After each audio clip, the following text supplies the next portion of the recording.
गुंडागर्दी नहीं करेगी, नहीं करेगी। गहलोत सरकार होश में आओ, होश में आओ, होश में आओ। गहलोत सरकार होश में आओ।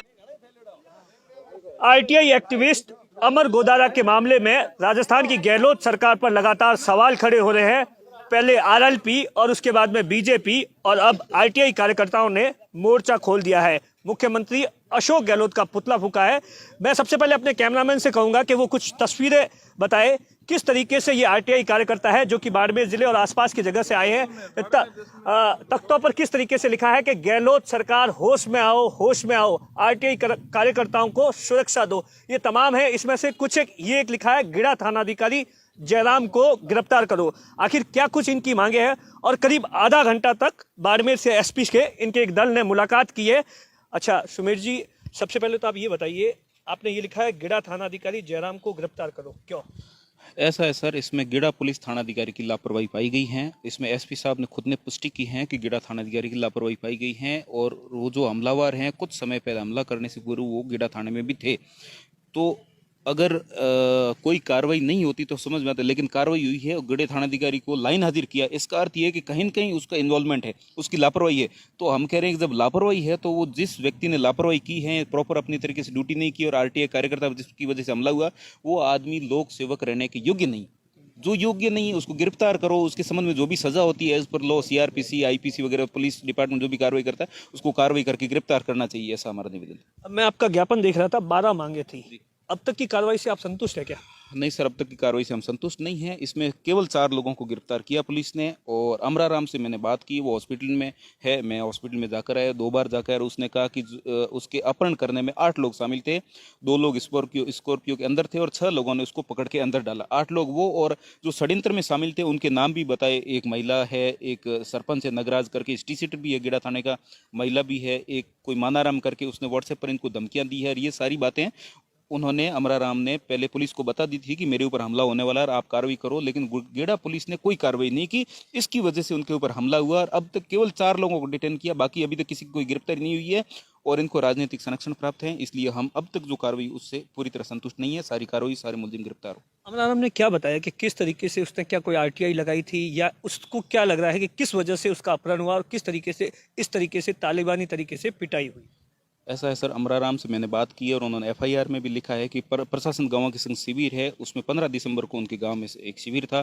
उस शिविर में उन्होंने गिड़ा पुलिस थाना सर्कल में जो अवैध शराब बिकती है उसके संबंध में उन्होंने एक शिकायत दी थी और दूसरी शिकायत दी थी वो नरेगा में घोटाले हुए थे उस सब के संबंध में शिकायत दी थी। तो जो एक्साइज डिपार्टमेंट से संबंधित वो था, मैटर था, जो शिकायत थी, उस पर 19 दिसंबर को कार्रवाई भी हुई। कुछ पुलिस वालों ने, डीएसटी प्रभारी हरचंद राम जी गए थे, कुछ शराब माफियों को उन्होंने गिरफ्तार भी किया, शराब भी बरामद की। और जो दूसरी नरेगा की शिकायत थी उस पर भी कार्रवाई हुई और उस पर रिकवरी भी निकली है और पंचायती राज डिपार्टमेंट ने उस शिकायत की सही पुष्टि भी की है, शिकायत सही है। उन्होंने पहले एक आरटीआई भी लगाई थी, कई बार आरटीआई लगाते थे वो, एक जो आरटीआई लगाई थी उसके संबंध में उनको जान से मारने की धमकियां भी मिली थी और उनके परिवार भी पर प्रेशर भी करवाया था, लेकिन वो पीछे नहीं हटा। उसने अपील की प्रॉपर तरीके से और इसकी वजह से हमला हुआ, शिकायतें और आरटीआई दोनों को मिलाकर हमला हुआ। इस घटना के बाद में आरटीआई कार्यकर्ता अपने आप को सुरक्षित मानते हैं? सर, सुरक्षित तो नहीं मानते हैं, लेकिन ये जागरूक नागरिकों के लिए एक तरह का हथियार समझो या एक तरह का कानून है जो सभी लोगों को, सभी नागरिकों, देश के सभी आम नागरिकों को किसी भी सरकारी दफ्तर से 2 रुपये प्रति पेज देकर सूचनाएं लेकर उसमें जो भी अपने काम की सूचनाएं हैं, जो भी घोटाले खुलासा करना हो वो खुलासे कर सकते हैं। लेकिन आरटीआई कार्यकर्ताओं को टारगेट किया जाता है, जैसे जगदीश गोलिया को मार दिया, जैसे अमराराम पर हमला हो गया, जैसे हमारे 5, 7, 10 साथी हैं। बाड़मेर जिले में तो ऐसी बुरी हालत है जैसे देश में महाराष्ट्र में आरटीआई कार्यकर्ता और हमले होकर मारे जा रहे हैं, यूपी में मारे जा रहे हैं, उसी तरीके से बाड़मेर में, राजस्थान में सबसे ज्यादा पीड़ित बाड़मेर जिला है, क्योंकि यहाँ पर सीमाई एरिया है। जो भी पुलिस वाले वगैरह आते हैं कई बार वो सजा के तौर पर सजा भुगतने के लिए आते हैं, लेकिन उनकी सजा जो है, उनके कर्मों की और कार्यप्रणाली की सजा है वो बाड़मेर जिले की जनता भुगतती है। तो बाड़मेर जिले के आरटीआई कार्यकर्ता खुद को महफूज नहीं समझते हैं। मैं समझता हूँ इस पर कार्रवाई होनी चाहिए। पुलिस को, पंचायती राज डिपार्टमेंट को, सरकार को और होम डिपार्टमेंट को पुख्ता कार्रवाई करनी चाहिए। और आरटीआई कार्यकर्ताओं के लिए एक केंद्र सरकार ने टास्क फोर्स का गठन भी किया हुआ, लेकिन उस पर कोई अमल नहीं हुआ है।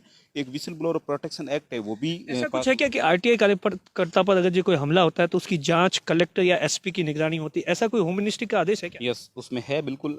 कलेक्टर और एसपी ही इसमें जिम्मेदार होते हैं अगर किसी आरटीआई कार्यकर्ता पर हमला होता है, क्योंकि एक तो मुख्य प्रशासनिक और पुलिस अधिकारी सर्वश्रेष्ठ होते हैं, लेकिन एक टास्क फोर्स का गठन हुआ, उसमें मुख्य जिम्मेदारी कलेक्टर और एसपी को दी गई है कि किसी भी आरटीआई में वो नियम पालना होगी? नहीं, अभी तक कोई कार्रवाई नहीं हो रही है। हमने कई बार कई लोगों ने सुरक्षा मांगी है, लेकिन सुरक्षा नहीं दी जाती है और इस वजह से सूचना देने के बावजूद भी हमला हो जाता है, तो सुरक्षित तो नहीं है। अच्छा, मेरा आखिरी सवाल है, एसपी से मुलाकात हुई, क्या आश्वासन मिला और क्या मांगे हैं, और आने वाले दिनों में अगर जो आप डिमांड्स मांग रहे हैं वो अगर पूरी नहीं होती तो क्या प्लानिंग है?